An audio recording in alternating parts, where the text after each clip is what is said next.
아줌마 여기가 어디라고. 청소부 주제에 기어들어와. 여기는 고위장교 가족석이야. 냉큼 꺼져. 대전 국방 컨벤셔널 학부모 간담회장 대령. 부인이 맨 뒷자리에 수수하게 앉아있던 한 여성을 향해 쏟아낸 모욕의 말들. 하지만 그녀가 몰랐던 것이 있었습니다. 자신이 청소부라고 무시한 그 여성의 어깨에는 별 2개가 빛나고 있었다는 사실을. 과연 이 여성의 정체는 무엇이었고 이후 어떤 일이 벌어졌을까요? 영상 보시기 전에 구독과 좋아요 한번 눌러주시면 세상 사연에 큰 힘이 됩니다. 무료로 할 수 있는 소중한 응원, 더 좋은 이야기로 보답하겠습니다. 이제 시작하겠습니다. 토요일 오전 9시 대전 유성구에 위치한 국방 컨벤셔널은 평소보다 붐비는 아침을 맞이했다. 오늘은 대한민국 육군 간부 양성 기관인 육군 3사관학교의 학부모 간담회가 열리는 날이었다.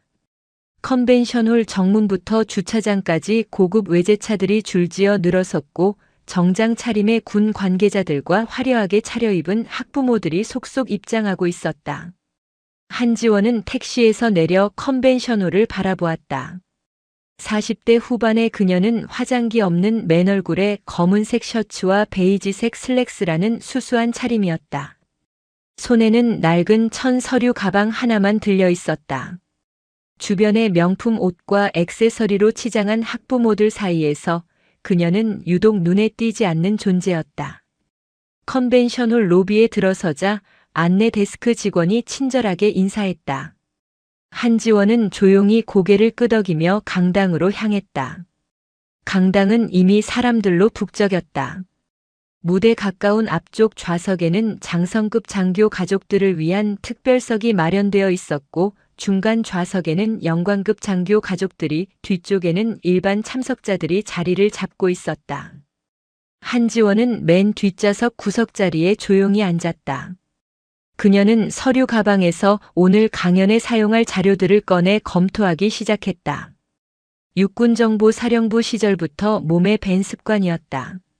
어떤 임무든 철저한 준비가 선행되어야 한다는 것, 그것이 그녀가 대한민국 여성 군인 최초로 소장 계급까지 오를 수 있었던 이유 중 하나였다. 육군 교육사령부 작전처장. 별 2개가 빛나는 소장 계급장을 어깨에 단 그녀의 직책이었다. 하지만 지금 이 순간 그 빛나는 별들은 평범한 셔츠 아래 감춰져 있었다. 한지원은 자료를 검토하면서도 주변을 관찰했다. 강당을 채워가는 사람들의 표정, 대화 내용, 분위기. 이 모든 것이 그녀에게는 중요한 정보였다. 오전 9시 40분, 강연 시작 20분 전. 강당 입구 쪽에서 소란스러운 기운이 느껴졌다. 한지원은 고개를 들어 그쪽을 바라보았다. 화려한 명품 의류로 온몸을 치장한 여성 4명이 큰 소리로 웃으며 입장하고 있었다. 선두에 선 여성은 40대 초반으로 보이는 오수진이었다. 그녀는 유명 명품 브랜드의 최신 핸드백을 들고 있었고 목에는 눈부신 다이아몬드 목걸이가 걸려 있었다. 오수진 일행은 앞쪽 특별석을 향해 걸어갔다. 그들의 뒤를 따르는 안내 직원이 조심스럽게 말했다. 죄송하지만 특별석은 장성급 장교 가족분들을 위한 좌석입니다. 확인 결과 대령님 가족분들이시라 중간 좌석으로 안내해드리겠습니다. 오수진이 불쾌한 표정으로 돌아섰다. 대령이 뭐가 문제인데요? 우리 남편은 곧 준장으로 진급하실 분이에요. 이미 내정됐다고요. 그런데 고작 한 계급 차이로 이렇게 대우하는 거예요?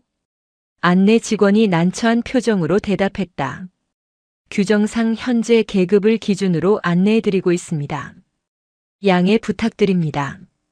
오수진은 크게 한숨을 쉬며 중간 좌석으로 향했다. 하지만 그녀의 기분은 이미 상한 상태였다. 일행과 함께 자리에 앉은 오수진은 주변을 둘러보며 불만스러운 표정을 감추지 않았다. 그러다가 그녀의 시선이 맨 뒷좌석에 홀로 앉아있는 한지원에게 닿았다. 오수진이 옆 사람에게 속삭였다. 저기 봐. 저 사람 뭐야? 여기가 어디라고 저런 차림으로 와? 청소 직원인가? 일행 중 한 명이 한지원을 보며 대답했다. 글쎄요. 옷차림 보니까 관계자는 아닌 것 같은데요. 학부모치고는 너무 수수하잖아요. 오수진의 입가에 비웃음이 번졌다. 맨 뒷자리에 혼자 앉아 있는 거 보니까 아무래도 이상하긴 해. 설마 잘못 들어온 거 아니야? 오수진 일행의 수군거림이 점점 커졌다. 한지원은 그들의 시선을 느꼈지만 애써 무시하고 자료 검토에 집중했다. 하지만 오수진은 거기서 멈추지 않았다. 그녀는 자리에서 일어나 한지원이 앉은 뒷좌석으로 성큼성큼 걸어왔다. 일행 3명도 뒤따라왔다. 오수진이 한지원 앞에 서서 위아래로 훑어보았다. 저기요, 아줌마. 여기가 어딘 줄 알고 오신 거예요? 한지원이 천천히 고개를 들었다. 그녀의 눈빛은 고요했다. 육군 3사관학교 학부모 간담회장 아닙니까? 오수진이 코웃음을 쳤다. 맞긴 한데 여긴 고위 장교 가족들이 오는 자리라고요. 특히 여기 뒷좌석은 대령 이상 고위 장교 가족석이에요. 아줌마가 앉을 자리가 아니라고요. 한지원이 조용히 대답했다. 좌석 배치를 잘못 알고 계신 것 같습니다. 뒷좌석에는 별도의 등급 제한이 없습니다. 오수진의 얼굴에 짜증이 역력했다. 아니, 지금 저한테 따지는 거예요? 우리 남편은 육군 병참 지원단장이시고 대령이에요. 무궁화 3개 다신 분이라고요. 곧 준장으로 진급하실 분인데 아줌마 같은 사람이 감히 우리랑 같은 공간에 있는 것도 우습다고요. 일행 중 한 명이 거들었다. 맞아요. 대령님 부인께서 말씀하시는 건데 좀 알아듣고 나가시지 그래요. 솔직히 옷차림부터가 이상하잖아요. 여기 청소 직원으로 오신 거 아니에요? 또 다른 일행이 한지원의 서류 가방을 가리키며 말했다. 저 가방 좀 봐요.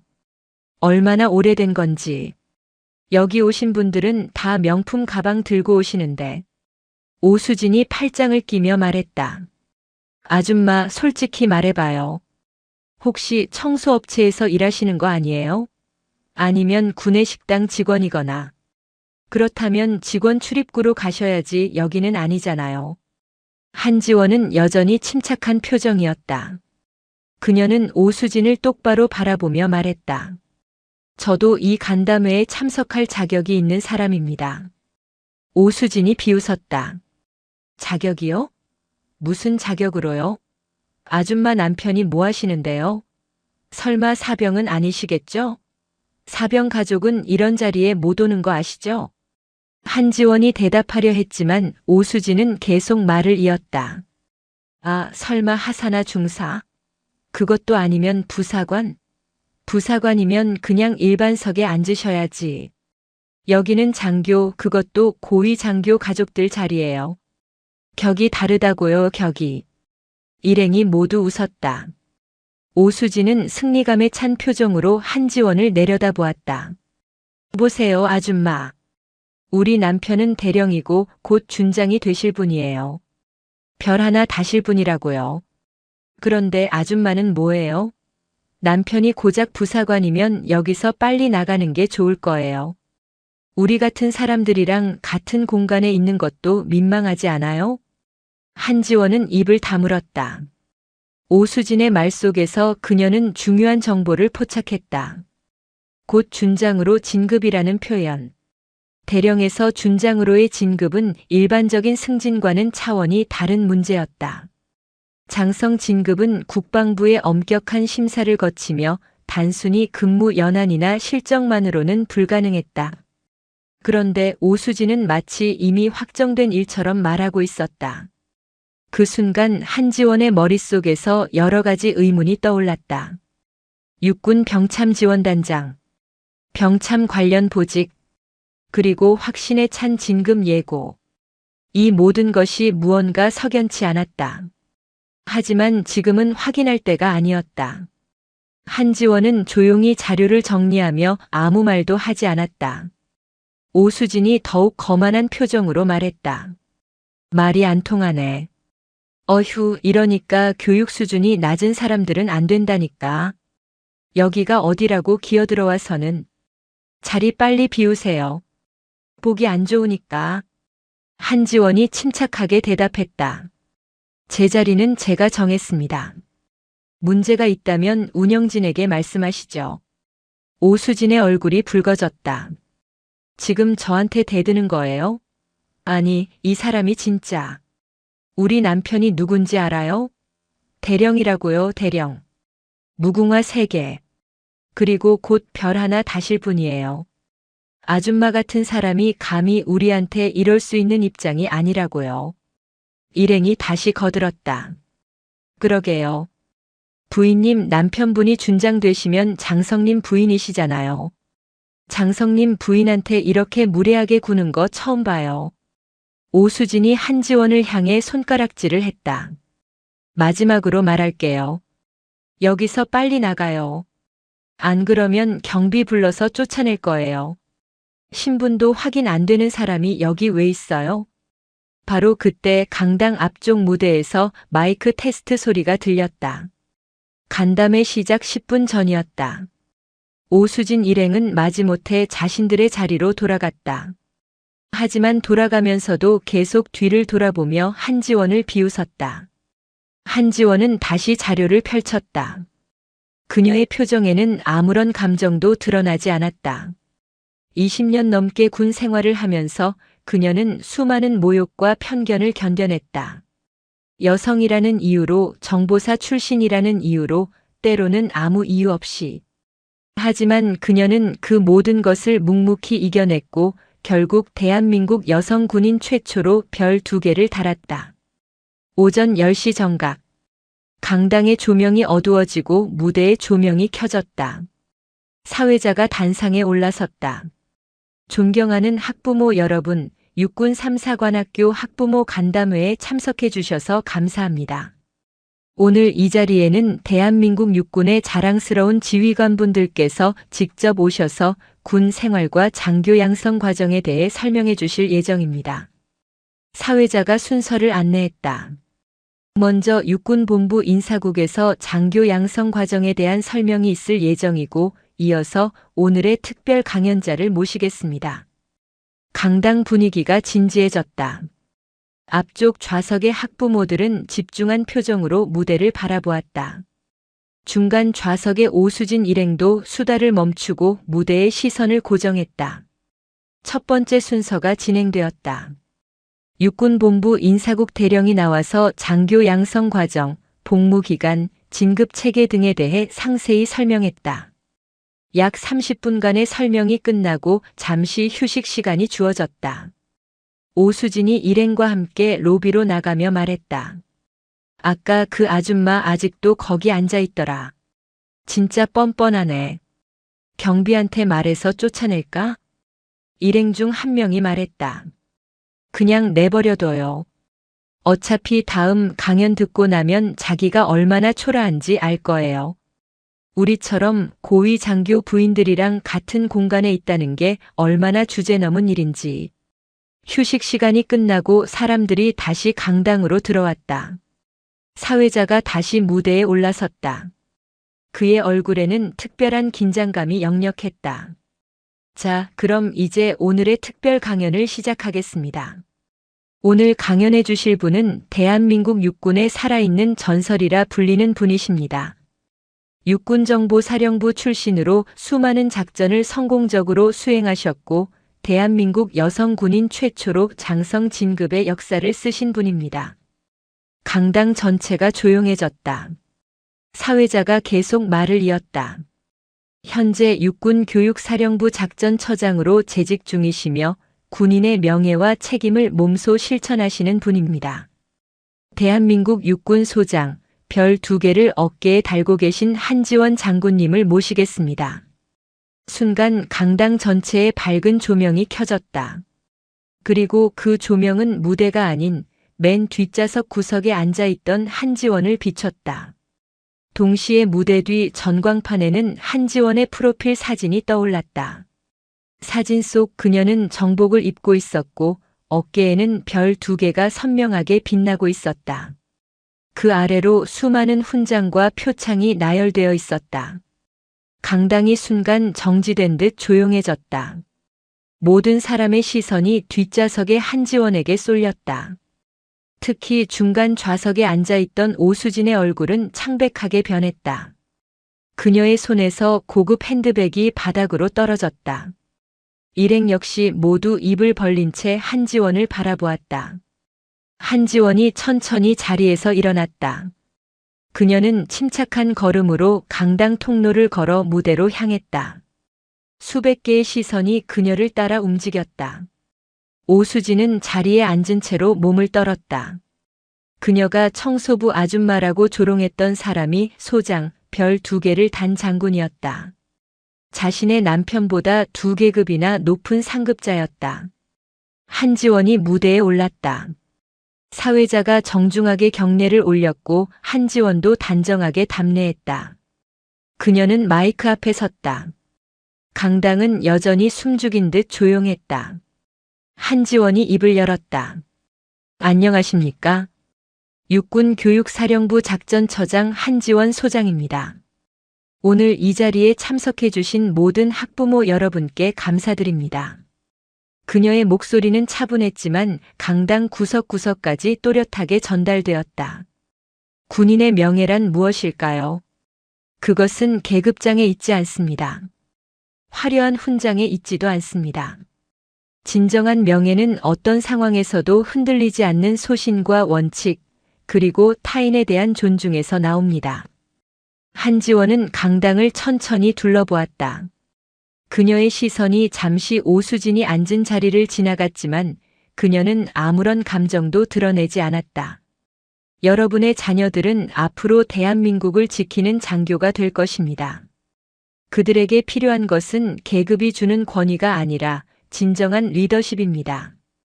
진정한 리더는 자신보다 약한 사람을 보호하고 부당한 일에 맞서며 언제나 공정함을 추구합니다. 강당의 학부모들이 고개를 끄덕였다. 한지원의 강연은 계속되었다. 높은 지위에 있는 사람일수록 더 큰 책임을 져야 합니다. 여러분의 자녀가 장교가 되면 그들은 단순히 명령하는 사람이 아니라 솔선수범하는 사람이 되어야 합니다. 한지원의 강연은 30분간 이어졌다. 그녀는 자신의 육군정보사령부 경험담을 들려주었고 여성 군인으로서 겪은 어려움과 그것을 극복한 과정을 솔직하게 공유했다. 강당의 모든 사람이 그녀의 말에 집중했다. 오수진만 빼고. 오수진은 자리에 앉은 채로 고개를 숙이고 있었다. 그녀의 얼굴은 수치심으로 붉어졌다가 창백해지기를 반복했다. 일행들도 감히 그녀에게 말을 걸지 못했다. 그들 역시 한지원을 청소부라고 조롱했던 자신들의 행동을 후회하고 있었다. 강연이 끝나고 한지원이 무대에서 내려왔다. 학부모들이 기립박수를 보냈다. 한지원은 정중하게 인사하고 강당을 빠져나갔다. 하지만 그녀의 머릿속에는 이미 다른 생각이 자리 잡고 있었다. 오수진이 언급한 준장 진급이라는 말. 그리고 그 확신에 찬 태도. 무언가 깊은 곳에 문제가 있다는 직감이 들었다. 한지원은 곧바로 조사를 시작하기로 마음먹었다. 강연이 끝난 후 한지원은 대전 국방 컨벤션홀을 나와 곧바로 계룡대 국방부 청사로 향했다. 오후 2시 그녀는 자신의 집무실에 도착했다. 육군교육사령부 작전처장의 집무실은 넓고 정돈되어 있었지만 화려한 장식은 없었다. 책상 위에는 서류들이 깔끔하게 정리되어 있었고 벽면에는 육군정보사령부 시절의 사진 몇 장이 걸려 있을 뿐이었다. 한지원은 책상에 앉아 컴퓨터를 켰다. 그녀의 손가락이 키보드 위에서 움직이기 시작했다. 육군 병참지원단장. 오수진이 자랑했던 그녀 남편의 보직이었다. 한지원은 육군 인사 데이터베이스에 접속했다. 소장급 이상 장교에게는 전군 영관급 이상 장교의 인사 정보에 대한 열람 권한이 주어졌다. 검색 결과가 화면에 떠올랐다. 오태영 대령. 육군 병참지원단장. 나이 47. 육군사관학교 46기. 주요 보직 경력은 병참 분야였다. 한지원은 그의 인사 기록을 꼼꼼히 살펴보았다. 근무 평정은 양호했지만 특출나지는 않았다. 훈장이나 표창도 평범한 수준이었다. 준장 진급 후보자 명단에는 이름이 없었다. 한지원은 눈을 가늘게 떴다. 오수진은 남편의 준장 진급이 이미 내정되었다고 확신에 차서 말했다. 하지만 공식 기록상으로는 그럴 근거가 전혀 없었다. 이것은 두 가지 가능성을 의미했다. 첫째, 오수진이 허세를 부린 것. 둘째, 비공식적인 루트로 진급이 조작되고 있는 것. 한지원의 오랜 경험은 두 번째 가능성을 가리키고 있었다. 오수진의 그 확신에 찬 태도는 단순한 허세가 아니었다. 그녀는 무언가를 알고 있었다. 한지원은 휴대전화를 꺼내 특정 번호로 전화를 걸었다. 3번의 신호음 후 전화가 연결되었다. 소장님, 정우혁 중령입니다. 정중령, 지금 어디 있나? 국군수사단 사무실입니다. 무슨 일이십니까? 내 집무실로 오게. 급한 일이야. 알겠습니다. 10분 내로 도착하겠습니다. 한지원은 전화를 끊고 다시 컴퓨터 화면을 응시했다. 정우혁 중령은 국군수사단 소속 수사관이었다. 무궁화 2개를 단 그는 군 내부 부정부패 수사에서 탁월한 능력을 발휘했다. 한지원은 그를 신뢰했다. 정우혁은 어떤 압력에도 굴하지 않는 원칙주의자였고 그것이 때로는 그의 진급에 방해가 되기도 했다. 10분 후 노크 소리가 들렸다. 들어오게. 문이 열리고 정우혁 중령이 들어왔다. 30대 후반의 그는 단정한 군복 차림에 각진 얼굴을 하고 있었다. 그는 한지원에게 경례를 올렸다. 정우혁 중령 보고합니다. 편하게 앉게. 한지원이 의자를 가리켰다. 정우혁이 자리에 앉자 한지원은 본론으로 들어갔다. 오늘 육군 3사관학교 학부모 간담회에서 이상한 일이 있었네. 한지원은 오수진 일행과의 일을 간략하게 설명했다. 모욕적인 발언들은 생략하고 핵심만 전달했다. 오태영 대령의 부인이 남편의 준장 진급이 이미 확정되었다고 말했어. 하지만 공식 기록상 그럴 근거가 없네. 정우혁의 표정이 진지해졌다. 병참 지원단장이라면 물자 조달과 관련된 보직입니다. 예산 집행 권한이 상당하죠. 맞아. 그래서 더 의심스러운 거야. 한지원이 말했다. 비공식적으로 조사를 시작하고 싶은데 자네가 맡아줄 수 있겠나? 정우혁이 고개를 끄덕였다. 물론입니다. 무엇부터 시작할까요? 오태영 대령의 최근 업무 내역과 예산 집행 기록을 확인해 보게. 특히 병참 물자 조달 계약 관련해서 이상한 점이 없는지 살펴봐. 그리고 오태영 대령과 자주 접촉하는 인물들도 파악하게. 알겠습니다. 비공식 조사이니 신중하게 진행하겠습니다. 그리고 하나 더. 한지원이 덧붙였다. 오태영 대령의 부인 오수진이라는 사람도 조사해봐. 그녀의 소비 패턴, 교우 관계, 특히 군 관련 인사들과의 접촉이 있는지. 정우혁이 메모를 하며 물었다. 혹시 특정 의심 대상이 있으십니까? 한지원은 잠시 생각했다. 아직은 확실하지 않아. 하지만 오수진의 그 확신은 어디서 왔을까? 단순히 남편이 허세를 부린 것일 수도 있지만 만약 실제로 뒷거래가 있다면 반드시 상급자가 있을 거야. 병참 분야 장성급 인사들도 함께 살펴보겠습니다. 좋아. 일주일 내로 초동 조사 결과를 보고해주게. 절대 비밀을 유지하고. 정우혁이 자리에서 일어나 경례했다. 명심하겠습니다. 물러가겠습니다. 정우혁이 나간 후 한지원은 다시 휴대전화를 꺼냈다. 이번에는 저장되지 않은 번호로 전화를 걸었다. 여러 번의 신호음 끝에 남자의 목소리가 들렸다. 오랜만이네, 지원아. 동현아, 부탁이 있어. 김동현. 한지원과 같은 육군사관학교 53기 동기였다. 육군정보사령부에서 함께 근무했던 그는 지금 민간 보안 컨설팅 회사를 운영하고 있었다. 하지만 그의 진짜 일은 따로 있었다. 군과 정부의 비공식 정보원이었다. 무슨 일인데? 한 사람 미행 좀 부탁하고 싶어. 오수진이라는 여자야. 군인 부인? 그래. 육군 병참지원단장 부인이야.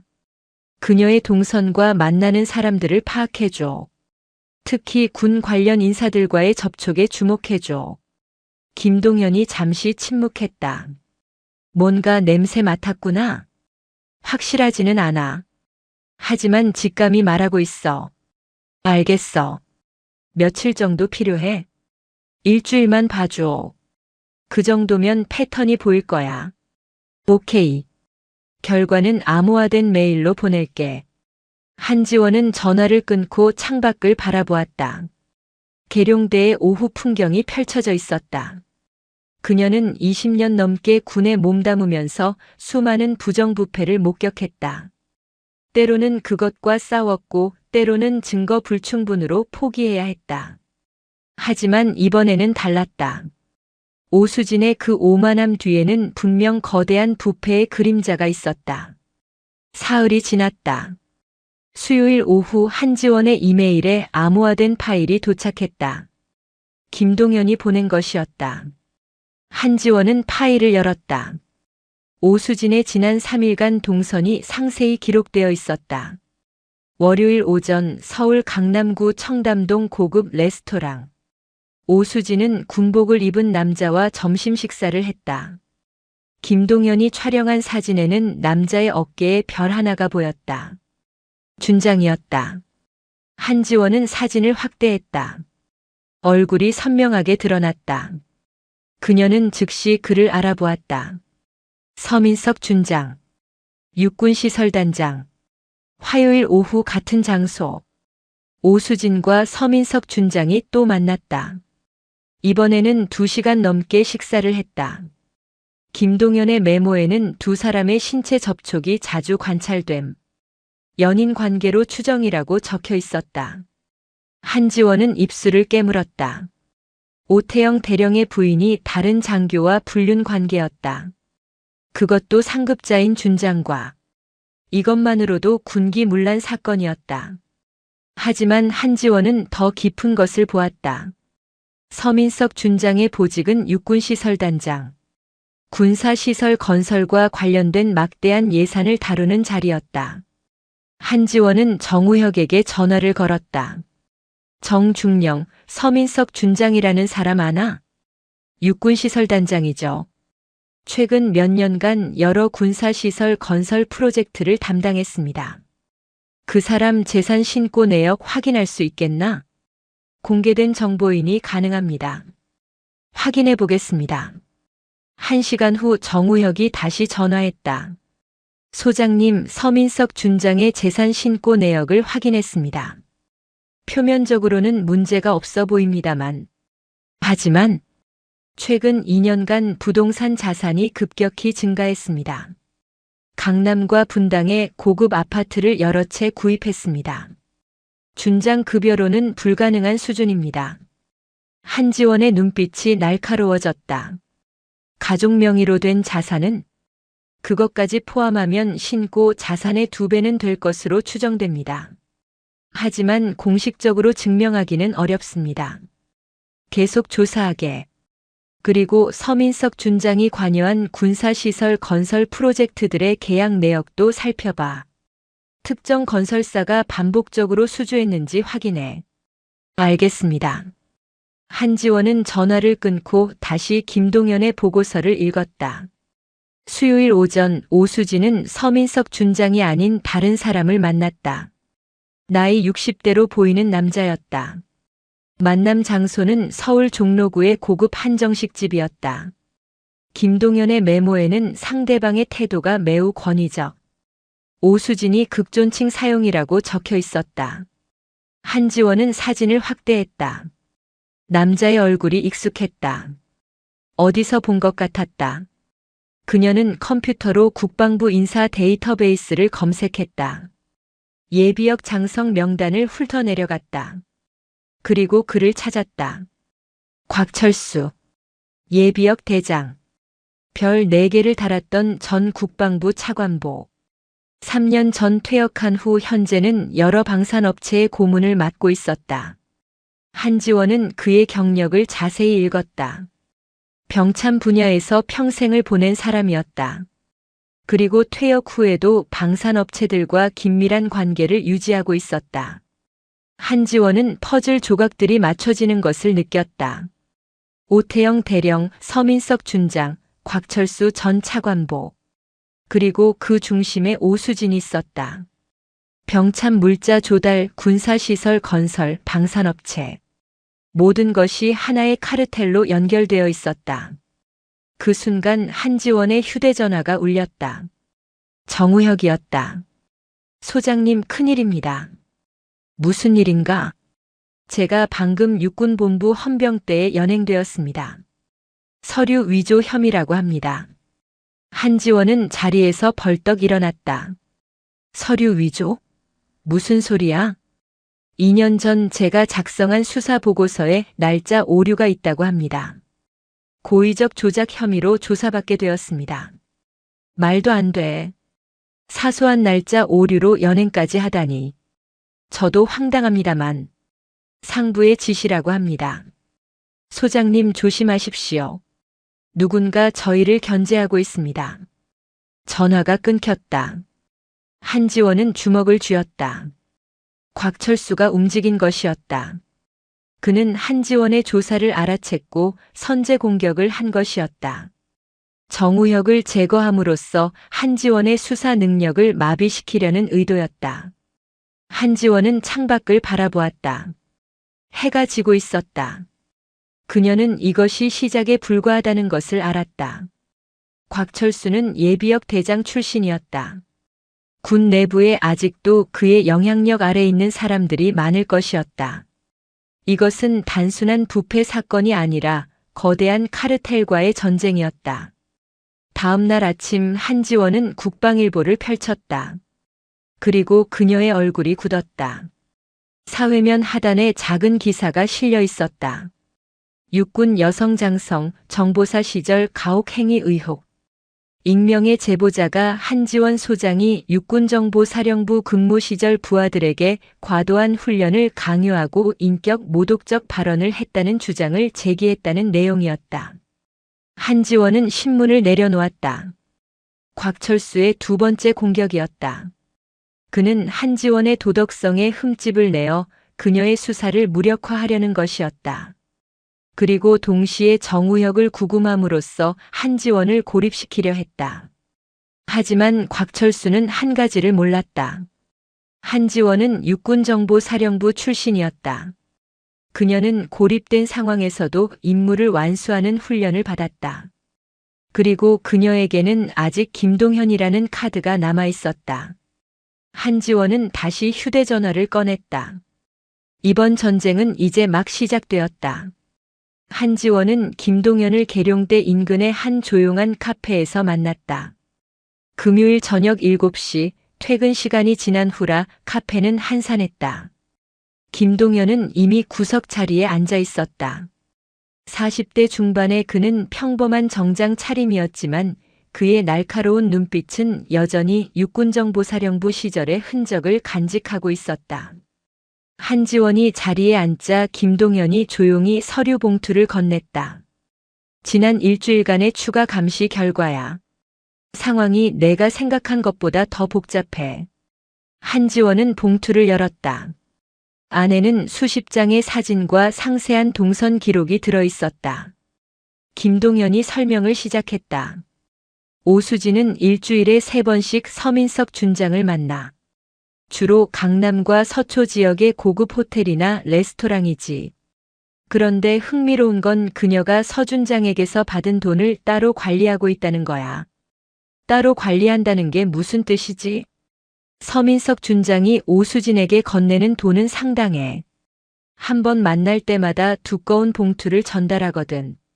내 추정으로는 한 달에 최소 3천만 원은 될 거야. 그런데 오수진은 그 돈을 남편 몰래 별도 계좌로 빼돌리고 있어. 한지원의 눈빛이 날카로워졌다. 남편이 모르는 비자금 계좌? 정확해. 그리고 더 재밌는 건 오수진이 그 돈의 흐름을 수첩에 꼼꼼하게 기록한다는 거야. 목요일에 그녀가 은행에 들렀을 때 봤는데 빨간색 가죽 수첩을 꺼내서 뭔가를 적더라고. 한지원은 잠시 생각에 잠겼다. 그 수첩이 증거가 될 수 있겠어. 하지만 어떻게 손에 넣지? 김동현이 미소를 지었다. 이미 방법을 생각해뒀어. 오수진은 매주 화요일 오후 3시에 강남구 압구정동의 고급 피부과에 가. 시술 시간이 2시간 정도 걸리고 그동안 개인 물품은 락커에 보관해. 내 팀원 중에 그 피부과 직원으로 위장 취업할 수 있는 사람이 있어. 위험하지 않겠나? 위험은 항상 있지. 하지만 우리가 원하는 건 수첩을 훔치는 게 아니라 사진으로 기록하는 거야. 락커를 열고 수첩을 촬영한 다음 원위치시키면 돼. 오수진은 눈치채지 못할 거야. 한지원은 고개를 끄덕였다. 알겠어.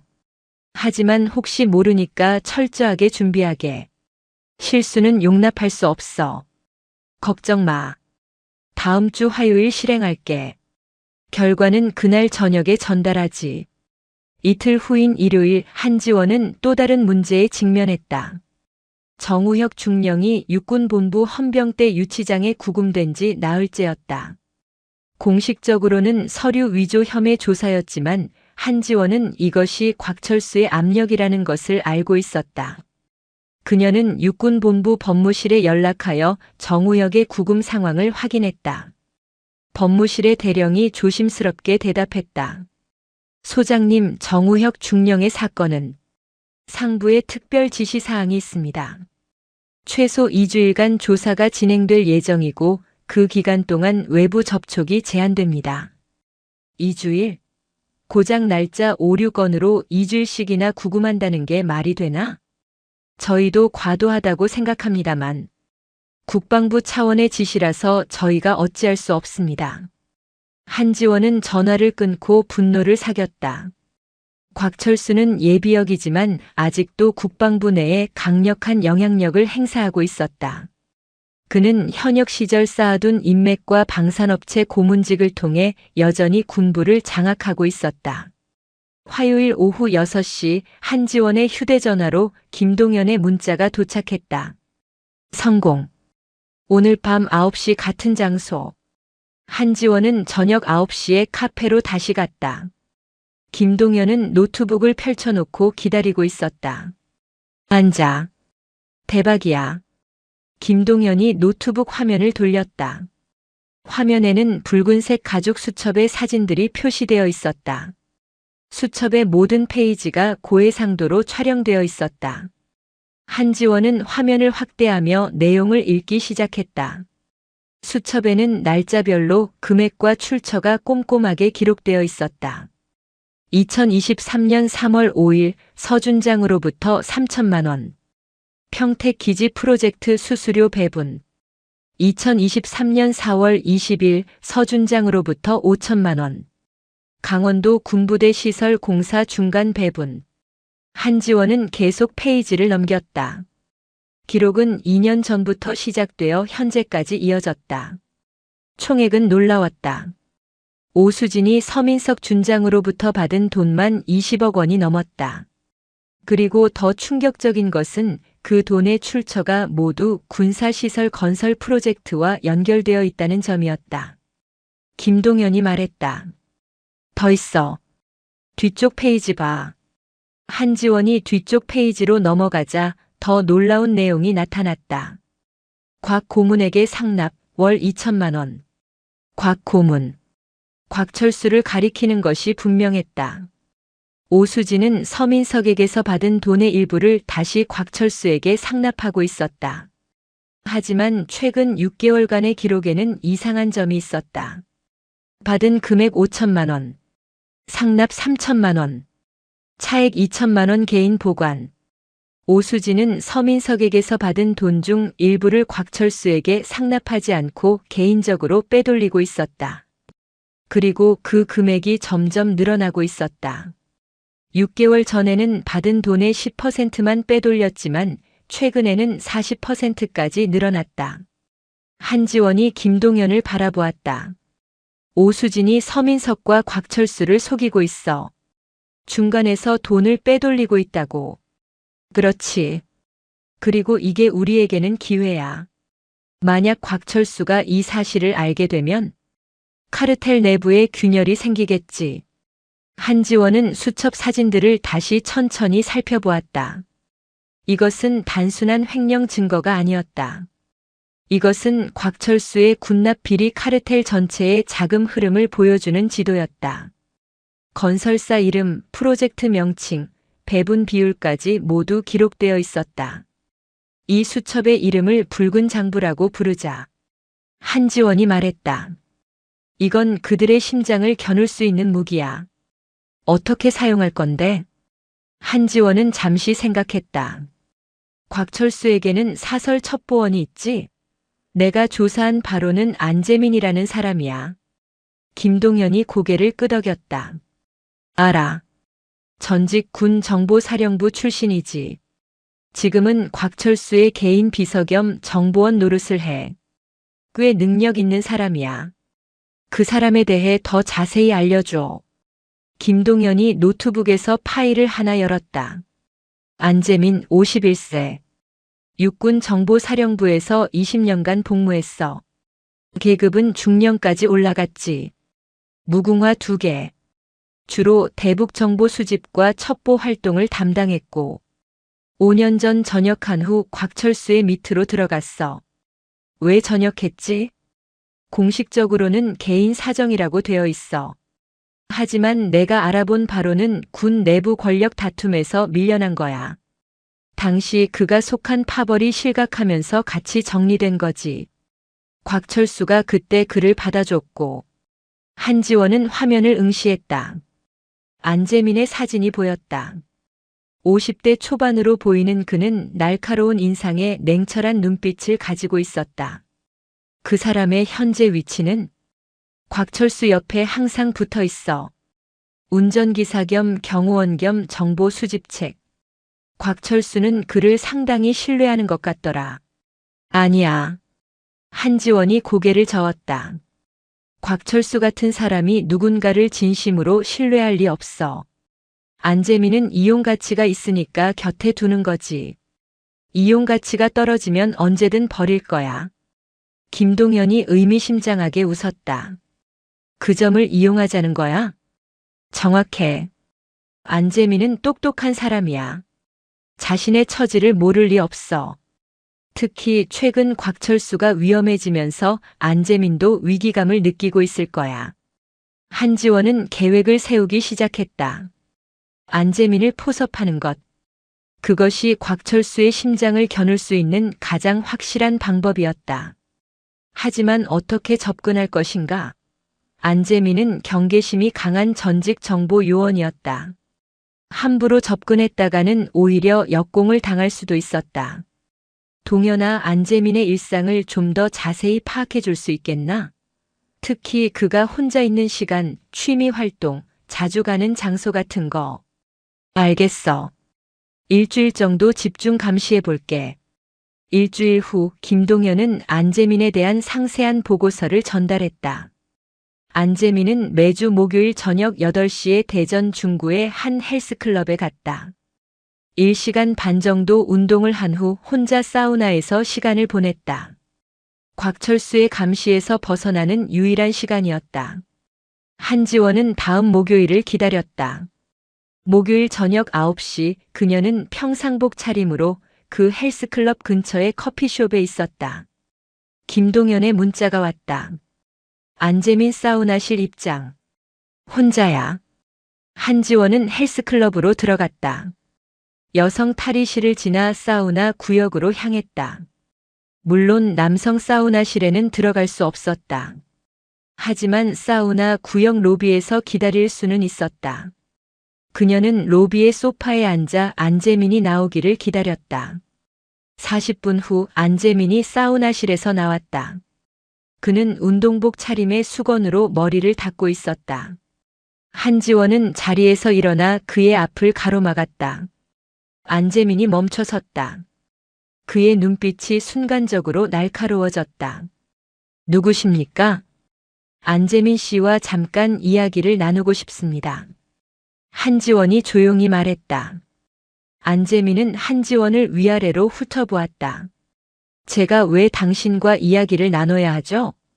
한지원은 핸드백에서 명함 하나를 꺼냈다. 제 소개를 먼저 하는 게 좋겠군요. 육군 교육사령부 작전처장 한지원 소장입니다. 안재민의 얼굴에 미세한 변화가 지나갔다. 놀람, 경계, 그리고 호기심. 소장님께서 저 같은 민간인을 찾아오시다니. 무슨 일이십니까? 여기는 이야기하기 좋은 장소가 아니네요. 근처에 조용한 곳으로 가시죠. 안재민은 잠시 망설이다가 고개를 끄덕였다. 알겠습니다. 잠시만 기다려 주십시오. 옷을 갈아입고 오겠습니다. 10분 후 두 사람은 헬스클럽에서 200m 떨어진 조용한 레스토랑의 구석 자리에 앉았다. 한지원이 먼저 입을 열었다. 안재민 씨, 당신은 똑똑한 사람입니다. 그래서 이미 알고 계시겠죠. 곽철수가 지금 위험한 상황에 처해 있다는 것을. 안재민은 아무 말 없이 한지원을 바라보았다. 한지원이 계속했다. 군납 비리 카르텔이 무너지는 건 시간 문제입니다. 그리고 그때 곽철수는 당신을 지켜주지 않을 겁니다. 아니, 오히려 모든 책임을 당신에게 뒤집어 씌우려 할 겁니다. 안재민이 차분하게 대답했다. 흥미로운 이야기네요. 하지만 증거는 있습니까? 한지원은 핸드백에서 태블릿을 꺼냈다. 화면에는 붉은 장부의 사진들이 표시되어 있었다. 이것이 증거입니다. 오수진이 작성한 비자금 관리 장부죠. 서민석 준장의 비리 내역이 모두 기록되어 있습니다. 그리고 곽철수에게 상납한 금액도요. 안재민의 눈빛이 변했다. 그는 태블릿 화면을 자세히 살펴보았다. 한지원이 말을 이었다. 하지만 더 흥미로운 건 이겁니다. 오수진이 중간에서 돈을 빼돌리고 있어요. 곽철수가 이 사실을 알면 어떻게 될까요? 안재민이 입술을 깨물었다. 곽 고문님은 배신을 용납하지 않는 분입니다. 오수진은 물론이고 서민석 준장도 무사하지 못할 겁니다. 그렇죠. 그리고 그 과정에서 곽철수는 증거인멸을 시도할 겁니다. 자신과 연결된 모든 사람을 제거하려 들겠죠. 안재민 씨, 당신도 그 명단에 포함되어 있습니다. 안재민은 한동안 침묵했다. 한지원은 그가 생각할 시간을 주었다. 안재민은 정보 요원 출신답게 빠르게 상황을 분석하고 있었다. 한지원의 말이 맞았다. 곽철수는 위기가 닥치면 자신을 지키기 위해 모든 것을 희생시킬 것이었다. 안재민이 천천히 입을 열었다. 소장님은 저에게 무엇을 원하십니까? 곽철수의 비밀 금고 위치를 알려주십시오. 그리고 증인으로 협조해 주십시오. 그 대가로 저는 당신의 안전과 명예를 보장하겠습니다. 명예라. 안재민이 자조적으로 웃었다. 저 같은 사람에게 명예가 남아있을까요? 있습니다. 한지원이 단호하게 말했다. 당신은 잘못된 선택을 했지만 그것을 바로잡을 기회가 있습니다. 정의의 내부 고발자가 되십시오. 그것이 당신이 다시 명예를 되찾을 수 있는 유일한 길입니다. 안재민은 오랫동안 한지원을 바라보았다. 그리고 천천히 고개를 끄덕였다. 알겠습니다. 하지만 한 가지 조건이 있습니다. 말씀하십시오. 제 가족은 이 일과 무관합니다. 가족의 안전을 보장해 주십시오. 약속합니다. 안재민이 깊은 숨을 내쉬었다. 곽 고문의 비밀 금고는 경기도 포천시 외곽의 폐공장에 있습니다. 예전에 병참 물자 창고로 쓰이던 곳인데 지금은 폐쇄되었죠. 그곳 지하에 금고가 있습니다. 검은 장부와 현금이 보관되어 있을 겁니다. 한지원은 태블릿에 메모를 했다. 접근 방법은 경비가 3명 있습니다. 모두 곽 고문의 측근들이죠. 하지만 제가 동행하면 문제없이 들어갈 수 있습니다. 좋습니다. 그럼 이제 정우혁 중령을 구출해야겠군요. 안재민이 고개를 끄덕였다. 그 일이라면 제가 도와드릴 수 있습니다. 곽 고문이 육군본부 법무실에 압력을 넣은 것은 사실입니다. 하지만 법적 근거가 약합니다. 소장님께서 공식적으로 이의를 제기하시면 석방될 겁니다. 다음 날 오전 한지원은 육군본부 법무실을 직접 방문했다. 그녀는 법무실장인 준장을 만나 단호하게 말했다. 정우혁 중령의 즉각 석방을 요구합니다. 그가 구금된 이유가 서류상 사소한 날짜 오류라는 것은 과도한 처사입니다. 법무실장이 난처한 표정으로 대답했다.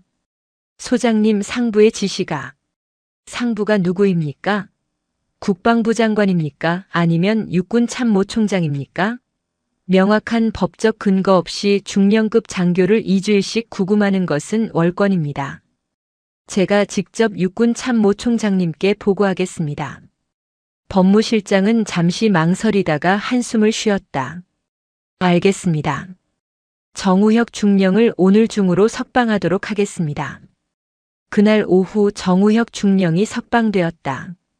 그는 한지원의 집무실로 바로 찾아왔다. 소장님 감사합니다.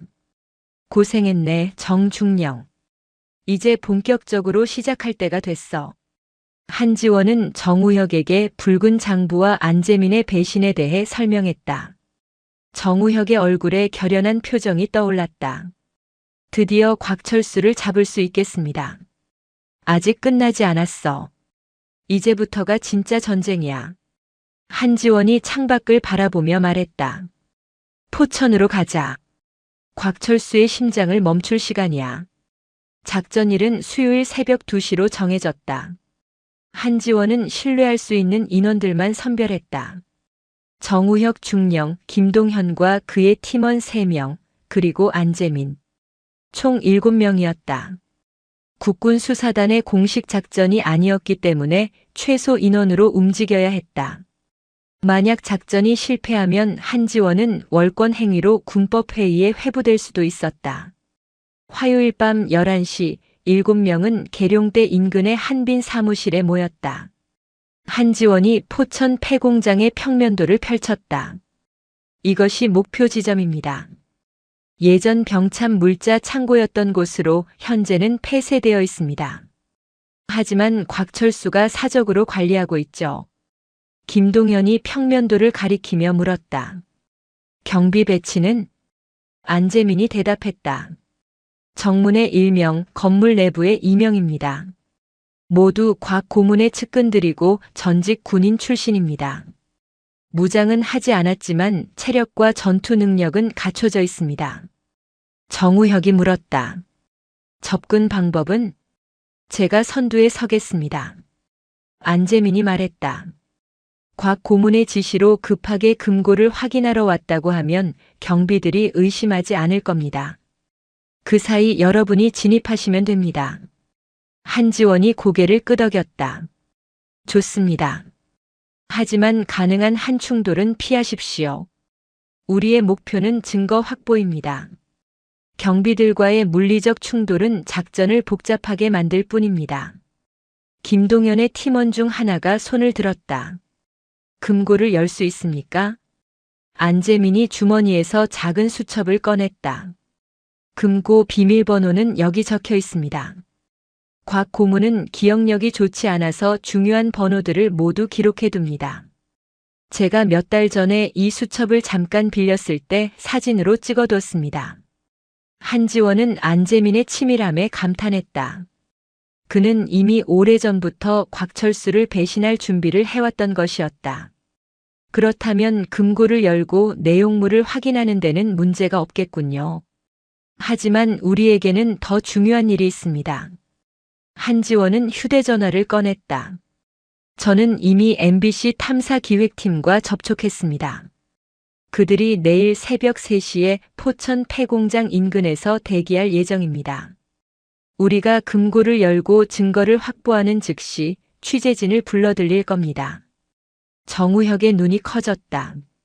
실시간으로 보도한다는 말씀이십니까? 정확합니다. 곽철수는 군부 내에 강력한 인맥을 가지고 있습니다. 만약 우리가 증거를 확보한 후 정식 절차를 밟으면 그 사이에 증거가 인멸될 가능성이 큽니다. 하지만 언론이 실시간으로 보도하면 증거 인멸이 불가능해집니다. 김동연이 우려스러운 표정으로 말했다. 위험한 도박이야. 만약 금고에 결정적 증거가 없다면? 했습니다. 안재민이 단호하게 말했다. 제가 직접 확인했습니다. 금고 안에는 지난 10년간의 모든 비리 장부가 보관되어 있습니다. 건설사와의 계약서 사본, 수수료 내역서, 그리고 군 고위 관계자들의 명단까지. 곽 고문은 그 증거들을 일종의 보험으로 삼고 있었습니다. 누군가 자신을 배신하면 그 증거로 보복하려는 의도였죠. 한지원은 시계를 보았다. 자정이 지났습니다. 2시간 후 출발합니다. 그 전에 각자 준비하십시오. 새벽 2시 정각 검은색 승합차 2대가 계룡대를 출발했다. 7명은 말없이 차 안에 앉아 있었다. 한지원은 창밖의 어두운 풍경을 바라보았다. 20년 넘게 군 생활을 하면서 수많은 작전을 수행했지만 이번처럼 긴장되는 작전은 없었다. 이번 작전의 성패는 그녀의 미래뿐만 아니라 군의 명예까지 좌우할 것이었다. 새벽 2시 45분 승합차들이 경기도 포천시 외곽의 한적한 도로에 도착했다. 주변은 칠흑같이 어두웠다. 멀리 폐공장의 윤곽이 보였다. 차량들은 폐공장에서 300m 떨어진 곳에 정차했다. 안재민이 차에서 내렸다. 제가 먼저 가겠습니다. 5분 후에 따라오십시오. 안재민은 혼자 폐공장을 향해 걸어갔다. 정문 앞에 경비 초소가 있었고 한 남자가 담배를 피우며 서 있었다. 안재민이 다가가자 남자가 경계하는 표정으로 물었다. 누구십니까? 나야, 박대리. 안재민이야. 아, 안 실장님. 이 시간에 무슨 일이십니까? 곽 고문님 지시야. 급하게 금고를 확인하라고 하셨어. 내일 중요한 일이 있다고. 박 대리는 의심스러운 표정을 지었다. 이상하네요. 저는 아무 연락도 못 받았는데요. 안재민이 휴대전화를 꺼냈다. 곽 고문님께 직접 확인할까? 지금 전화하면 화내실 텐데. 박 대리는 망설이다가 한숨을 쉬었다. 됐습니다. 들어가시죠. 하지만 아내 최 팀장님과 이 과장님께 말씀은 드려야 합니다. 당연하지. 같이 가자. 안재민이 정문을 통과했다. 그 순간 어둠 속에서 한지원과 나머지 인원들이 움직이기 시작했다. 그들은 소리 없이 폐공장의 측면 담장으로 다가갔다. 김동연의 팀원 한 명이 담장을 넘어 내부 출입문을 열었다. 안재민은 박 대리와 함께 폐공장 건물 안으로 들어갔다. 건물 내부는 을씨년스러웠다. 오래전 사용했던 병참 물자 박스들이 여기저기 흩어져 있었다. 건물 안쪽에서 2명의 남자가 나타났다. 40대 후반으로 보이는 그들은 날카로운 눈빛으로 안재민을 바라보았다. 안 실장님 무슨 일이십니까? 키가 큰 남자가 물었다. 최 팀장이었다. 곽 고문님 지시로 금고를 확인하러 왔습니다. 내일 중요한 거래가 있다고 하시더군요. 최 팀장이 고개를 갸우뚱했다. 저희는 아무 연락도 못 받았는데요. 확인 전화를 해봐야겠습니다. 바로 그때 건물 뒤쪽 출입문이 열리며 한지원과 정우혁, 김동연 팀이 진입했다. 한지원이 단호한 목소리로 말했다. 움직이지 마십시오. 육군교육사령부 작전처장 한지원 소장입니다. 최 팀장과 이 과장, 그리고 박 대리는 순간적으로 경직되었다. 한지원의 어깨에 달린 별 2개가 희미한 조명 아래에서 빛났다. 최 팀장이 당황한 표정으로 물었다. 소장님, 이게 무슨 일입니까? 이 건물에 대한 수색영장이 발부되었습니다. 정우혁 중령이 서류를 꺼내 보였다. 실제로는 영장이 아니라 국군수사단의 수사 개시 통보서였지만 경비들이 그것을 구분할 리 없었다. 모두 협조해 주시기 바랍니다. 최 팀장은 휴대전화를 꺼내려 했지만 김동연의 팀원이 재빠르게 그의 손목을 잡았다. 전화는 금지되어 있습니다. 3명의 경비는 저항할 생각도 못했다. 소장급 장성이 직접 나선 상황에서 그들이 할 수 있는 일은 없었다. 한지원이 안재민을 바라보았다. 금고로 안내하십시오. 안재민이 앞장섰다. 일행은 건물 뒤편의 계단을 따라 지하로 내려갔다. 지하실은 습기가 많았고 곰팡이 냄새가 났다. 복도 끝에 두꺼운 철문이 있었다. 안재민이 철문 앞에 비밀번호 입력 패널에 숫자를 눌렀다. 938125. 철문이 무거운 소리를 내며 열렸다. 철문 안쪽에는 작은 방이 있었고 방 한가운데에 대형 금고가 놓여 있었다. 안재민이 다시 수첩을 꺼내 금고의 다이얼을 돌렸다. 3번째 다이얼을 맞추자 금고 문이 열렸다. 한지원은 숨을 죽였다. 금고 안에는 수백 권의 장부가 빼곡하게 쌓여 있었다. 그리고 그 옆에는 현금 다발들이 쌓여 있었다. 정우혁이 장갑을 끼고 장부 한 권을 꺼냈다. 표지에는 평택기지 프로젝트 2021년이라고 쓰여 있었다. 그는 장부를 펼쳤다. 안에는 건설사 이름, 계약 금액, 수수료 배분 내역이 상세히 기록되어 있었다. 한지원이 김동현에게 말했다. 사진 촬영 시작하십시오. 모든 장부의 표지와 주요 페이지를 찍으십시오. 김동현의 팀원들이 전문 카메라를 꺼내 촬영을 시작했다.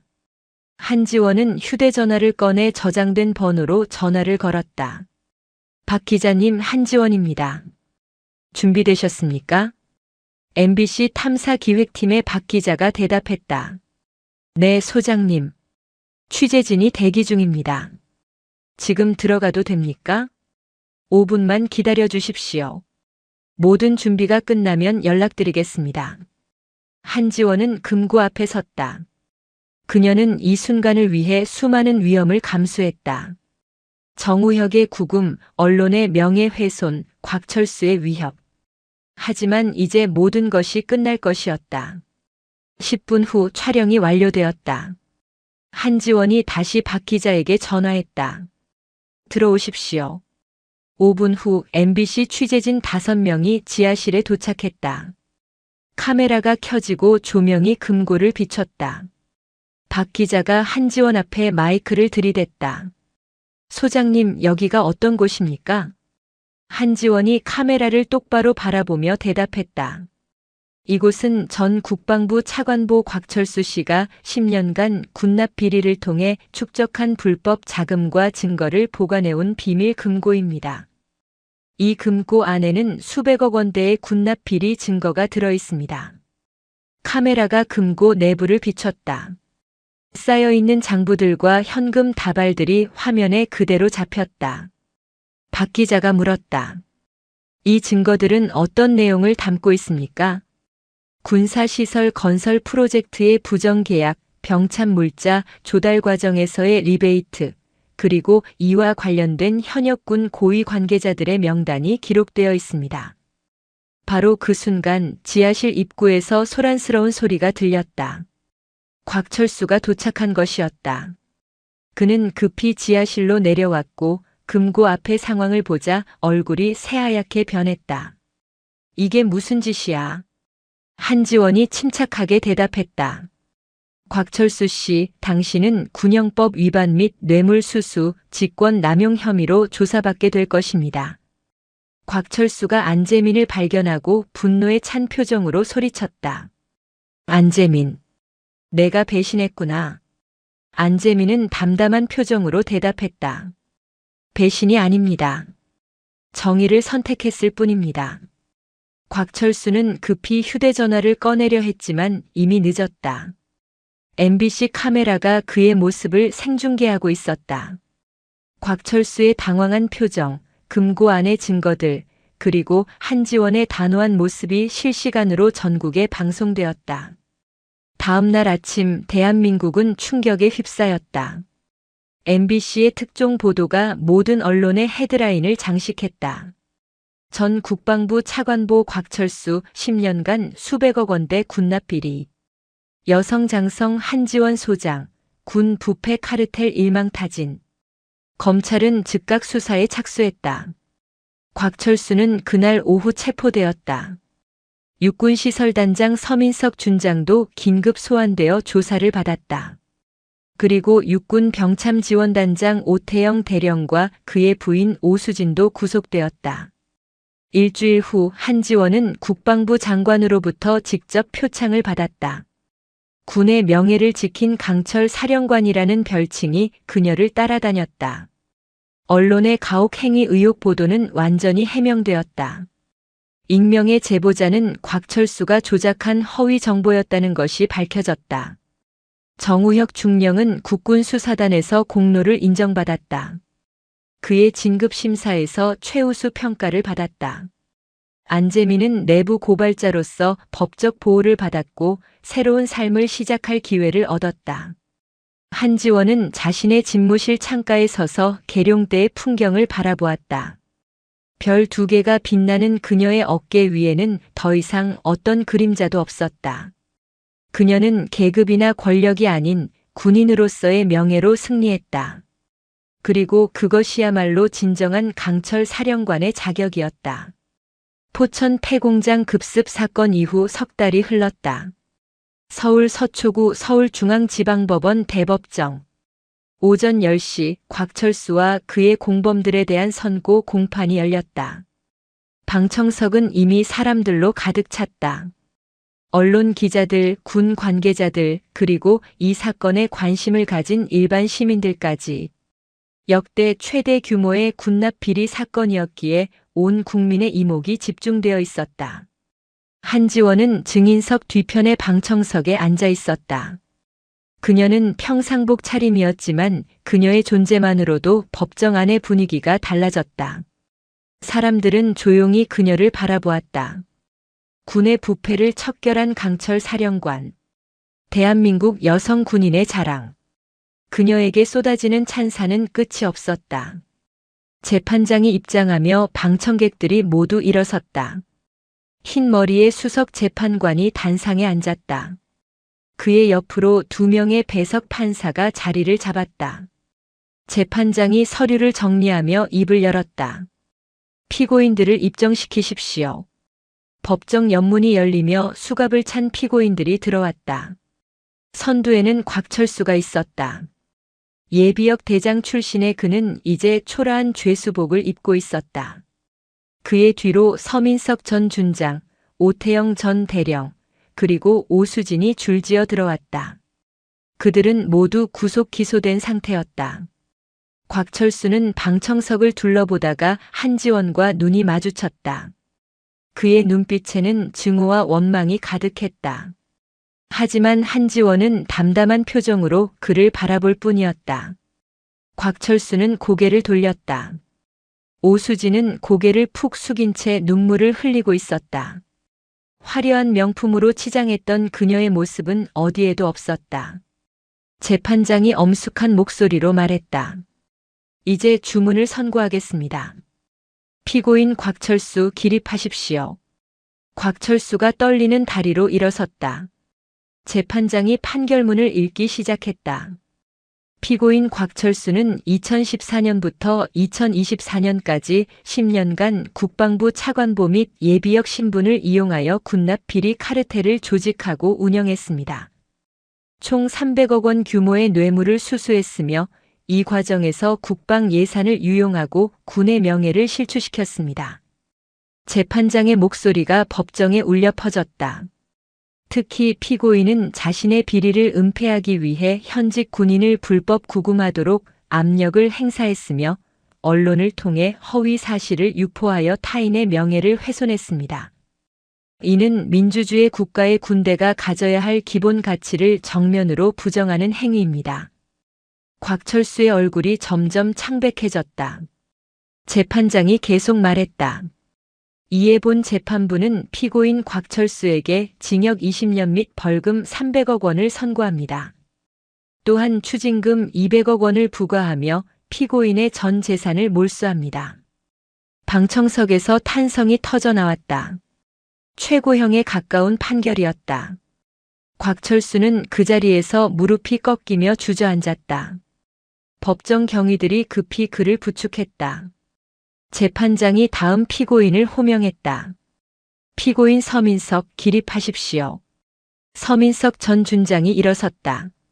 그는 이미 체념한 표정이었다.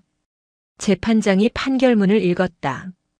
피고인 서민석은 육군시설단장으로 재직하며 군사시설 건설 프로젝트에서 특정 건설사에 특혜를 주고 100억 원 규모의 리베이트를 받았습니다. 또한 부하 장교의 부인과 부적절한 관계를 유지하며 군기를 문란하게 했습니다. 재판장이 잠시 멈췄다가 말했다. 본 재판부는 피고인 서민석에게 징역 15년 및 벌금 100억 원을 선고합니다. 또한 군인 연금 수급권을 박탈하며 향후 공직 취임을 영구히 금지합니다. 서민석은 고개를 떨구었다. 별 하나를 달았던 그의 어깨는 이제 텅 비어 있었다. 군인으로서의 명예도 미래도 모두 사라진 것이었다. 피고인 오태영, 기립하십시오. 오태영 전 대령이 일어섰다. 그는 아내인 오수진을 힐끗 쳐다보았지만 오수진은 여전히 고개를 숙인 채였다. 재판장이 말했다. 피고인 오태영은 육군 병참지원단장으로서 병참 물자 조달 과정에서 부정을 저질렀으면 곽철수의 비리 카르텔에 적극 가담했습니다. 본 재판부는 피고인 오태영에게 징역 10년 및 벌금 50억 원을 선고합니다. 마지막으로 오수진의 차례였다. 피고인 오수진 기립하십시오. 오수진은 떨리는 몸으로 일어섰다. 그녀의 얼굴은 눈물로 범벅이 되어 있었다. 재판장이 차가운 목소리로 말했다. 피고인 오수진은 남편과 내연남 사이에서 비리 자금을 중개했으며 그 과정에서 상당액을 횡령했습니다. 또한 군인 가족으로서의 품위를 저버리고 타인을 모욕하며 계급을 이용한 갑질 행위를 일삼았습니다. 재판장이 잠시 멈췄다가 말했다. 특히 피고인은 육군 소장에게 청소부라는 모욕적 발언을 했으며 이는 군에 대한 명백한 모독 행위입니다. 본 재판부는 피고인 오수진에게 징역 7년 및 벌금 20억 원을 선고합니다. 오수진이 그 자리에서 주저앉으며 울음을 터뜨렸다. 죄송합니다. 제가 잘못했습니다. 하지만 이미 늦었다. 법정 경위들이 그녀를 일으켜 세웠다. 재판장이 마지막으로 말했다. 이번 사건은 군의 고위 관계자들이 국민의 혈세로 조성된 국방 예산을 사적으로 유용한 중대한 범죄입니다. 본 재판부는 이러한 비리가 다시는 발생하지 않도록 엄중히 경고하는 바입니다. 이상으로 선고를 마치겠습니다. 재판장이 망치를 두드렸다. 법정이 폐정되었다. 피고인들이 법정 밖으로 끌려나갔다. 곽철수는 끝까지 한지원을 노려보았지만 한지원은 그를 쳐다보지도 않았다. 오수진은 계속 울부짖었다. 그녀가 대전 국방 컨벤션홀에서 한지원을 조롱하던 그 오만한 모습은 완전히 사라졌다. 법정을 나서자 기자들이 한지원을 에워쌌다. 소장님, 소감 한 말씀 부탁드립니다. 이번 사건을 통해 얻은 교훈이 있다면 무엇입니까? 한지원은 잠시 생각하다가 입을 열었다. 정의는 반드시 승리합니다. 그것이 제가 20년 군 생활을 하며 배운 가장 중요한 교훈입니다. 한 기자가 물었다. 오수진 피고인이 소장님께 한 모욕에 대해 어떻게 생각하십니까? 한지원은 조용히 대답했다. 그녀는 계급장과 권력을 가진 사람이 무조건 높은 사람이라고 착각했습니다. 하지만 진정으로 높은 사람은 타인을 존중하고 책임을 다하는 사람입니다. 그것이 진짜 군인의 자세입니다. 며칠 후 한지원은 국방부 장관 집무실로 소환되었다. 육군 참모총장도 함께 자리했다. 국방부 장관이 미소를 지으며 말했다. 한지원 소장, 이번 사건을 통해 군의 명예를 지켜주셔서 감사합니다. 국방부는 소장님의 공로를 높이 평가하고 있습니다. 육군 참모총장이 덧붙였다. 소장님, 조만간 중장 진급 심사가 있을 예정입니다. 소장님은 최우선 후보로 추천될 것입니다. 한지원은 정중하게 고개를 숙였다. 과분한 말씀입니다.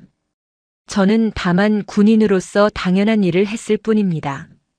국방부 장관이 말했다. 그 당연한 일을 하지 못하는 사람들이 많습니다. 소장님은 특별합니다. 앞으로도 군의 개혁을 위해 힘써 주시기 바랍니다. 한지원이 집무실을 나서려는데 장관이 다시 불렀다. 아, 그리고 소장님. 정우혁 중령 말입니다. 그분도 이번 사건에서 큰 공을 세웠습니다. 조기 진급을 추천하려고 하는데 어떻게 생각하십니까? 한지원이 미소를 지었다. 정중령은 원칙을 지키는 훌륭한 군인입니다. 당연히 그럴 자격이 있습니다. 좋습니다. 그렇게 하겠습니다. 그리고 안재민 씨에 대한 보호 조치도 계속 유지하겠습니다. 한지원은 경례를 올리고 집무실을 나왔다. 복도를 걸으며 그녀는 창밖을 바라보았다. 국방부 청사 앞 광장에는 젊은 군인들이 훈련을 하고 있었다. 그들의 모습에서 한지원은 자신의 젊은 시절을 떠올렸다. 25년 전 육군 사관학교에 입교했을 때 여자라는 이유로 수많은 편견과 싸워야 했다. 육군정보사령부에서 치열하게 훈련받으며 남자 동기들보다 2배로 노력했던 시절.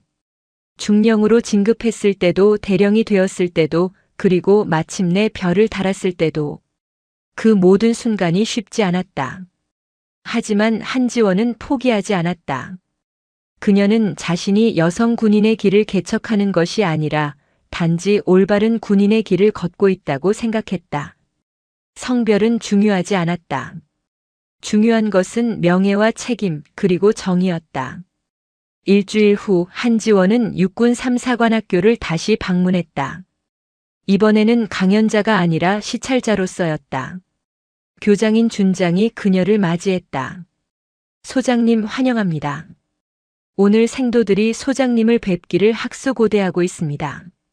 한지원은 생도들이 훈련하는 연병장으로 갔다. 200여 명의 젊은 장교 후보생들이 정렬해 있었다. 그들의 눈빛은 열정으로 가득했다. 한지원이 단상에 올랐다. 생도들이 일제히 경례를 올렸다. 편히 하십시오. 한지원이 말했다. 여러분은 앞으로 대한민국을 지키는 장교가 될 것입니다. 그 길이 쉽지 않다는 것을 저는 잘 압니다. 여러분 중 일부는 저처럼 편견과 싸워야 할 수도 있습니다. 일부는 부당한 명령을 거부해야 하는 어려운 선택을 해야 할 수도 있습니다. 한지원은 생도들을 천천히 둘러보았다. 하지만 기억하십시오. 진정한 군인은 계급장이 만드는 것이 아닙니다. 여러분의 양심과 책임감이 진정한 군인을 만듭니다. 부당한 일에 맞서는 용기, 약한 사람을 보호하는 마음, 그리고 국민을 위해 헌신하는 정신. 이것이 진정한 군인의 자격입니다.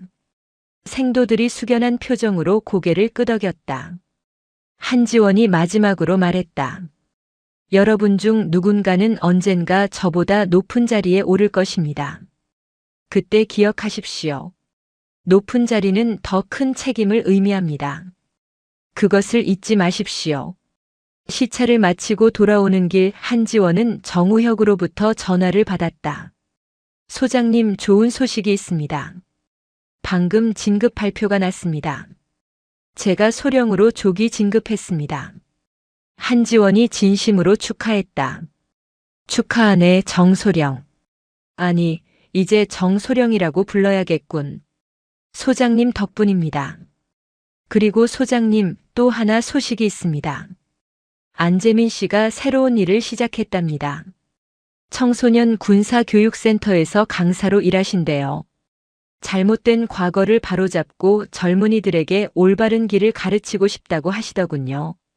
한지원은 미소를 지었다. 좋은 선택이야. 사람은 언제든 다시 시작할 수 있어. 전화를 끊고 한지원은 자신의 집무실로 돌아왔다. 책상 위에는 최근 받은 표창장들이 놓여 있었다. 국방부 장관 표창, 육군 참모총장 표창, 그리고 대통령 표창까지. 하지만 한지원에게 가장 의미 있는 것은 표창이 아니었다.